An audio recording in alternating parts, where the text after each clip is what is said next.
ने भारत की जमीन को कब्जा लिया है, उसमें कितनी सच्चाई है, सरकार की तरफ से आज सारी बात सामने रखी जाएगी। आप जो तस्वीरें देख रहे हैं, संसद की कार्यवाही शुरू हो चुकी है। सभा पटल लोकसभा से सीधी तस्वीरें हम आपको दिखा रहे हैं। रखे जाने वाले पत्र आइटम नंबर 1 से 9 अर्जुन मेघवाल जी।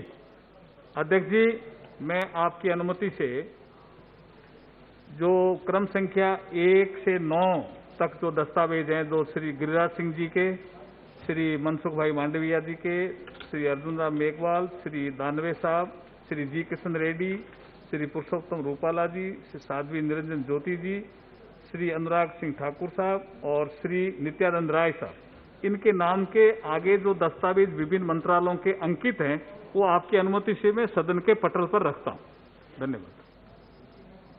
आइटम नंबर 10 महासचिव।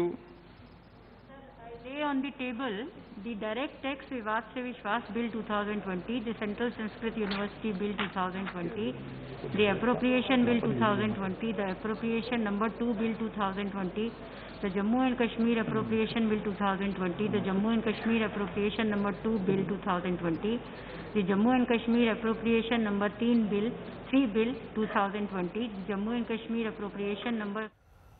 तो अभी कुछ ही मिनट के बाद लोकसभा में रक्षा मंत्री राजनाथ सिंह पूरी स्थिति साफ करेंगे कि आखिर भारत और चीन के बीच चल क्या रहा है, एलएसी की मौजूदा स्थिति क्या है, वहां के हालात कैसे हैं, ये सारी बातें रक्षा मंत्री राजनाथ सिंह के बयान से साफ होंगी।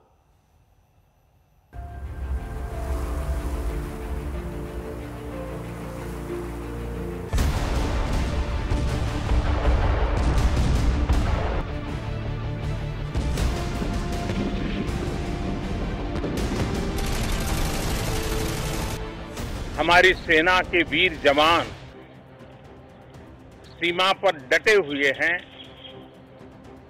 दुर्गम पहाड़ियों में डटे हुए हैं।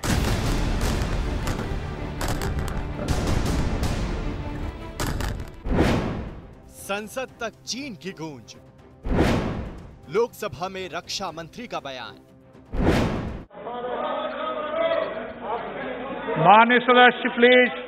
अध्यक्ष महोदय, आप नहीं। आज इस गरिमामयी सदन में मैं अपने सभी सम्मानित सदस्यों को लद्दाख की पूर्वी सीमाओं पर हाल में हुई गतिविधियों से अवगत कराने के लिए उपस्थित हुआ हूं। जैसा कि आपको ज्ञात है, हमारे माननीय प्रधानमंत्री श्री नरेंद्र मोदी जी ने हाल ही में लद्दाख का दौरा कर हमारे बहादुर जवानों से मुलाकात की थी एवं उन्हें यह संदेश भी दिया था कि समस्त देशवासी अपने वीर जवानों के साथ खड़े हैं। अध्यक्ष महोदय, मैंने भी लद्दाख जाकर अपने शूरवीरों के साथ कुछ समय बिताया है और मैं आपको यह बताना चाहता हूं कि मैंने उनके अदम्य साहस, शौर्य और पराक्रम को महसूस भी किया है। आप जानते हैं कि कर्नल संतोष बाबू और उनके 19 वीर साथियों ने अपनी मातृभूमि की रक्षा करते हुए अपना सर्वोच्च बलिदान दिया है। अध्यक्ष महोदय, कल ही सदन ने 2 मिनट मौन रखकर उन्हें अपनी श्रद्धांजलि अर्पित की है। सबसे पहले मैं संक्षेप में चाइना के साथ हमारे बाउंड्री इश्यूज के बारे में बताना चाहता हूं। जैसा कि सदन इस बात से अवगत है कि भारत एवं चीन की सीमा का प्रश्न अभी तक अनरिजॉल्व्ड है। भारत और चाइना की बाउंड्री का कस्टमरी और ट्रेडिशनल अलाइनमेंट चाइना नहीं मानता है।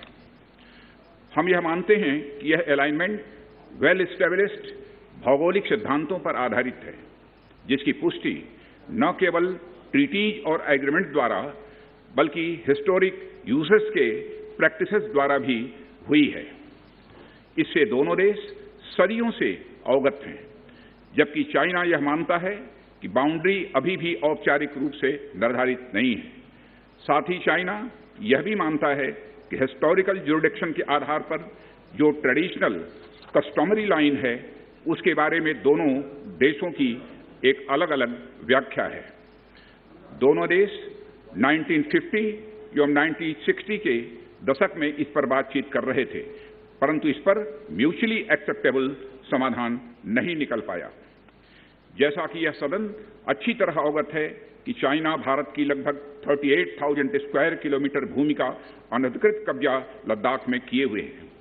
इसके अलावा 1963 में एक तथाकथित बाउंड्री एग्रीमेंट के तहत पाकिस्तान ने पीओके की 5,180 स्क्वायर किलोमीटर भारतीय जमीन अवैध रूप से चाइना को सौंप दी है। चाइना अरुणाचल प्रदेश की सीमा से लगे हुए लगभग 90,000 स्क्वायर किलोमीटर भारतीय क्षेत्र को भी अपना बताता है। अध्यक्ष महोदय, भारत तथा चाइना दोनों ने औपचारिक तौर पर यह माना है कि सीमा का प्रश्न एक जटिल मुद्दा है जिसके समाधान के लिए पेशेंस की आवश्यकता है तथा इस इशू का फेयर, रीजनेबल और म्यूचुअली एक्सेप्टेबल समाधान शांतिपूर्ण बातचीत के द्वारा निकाला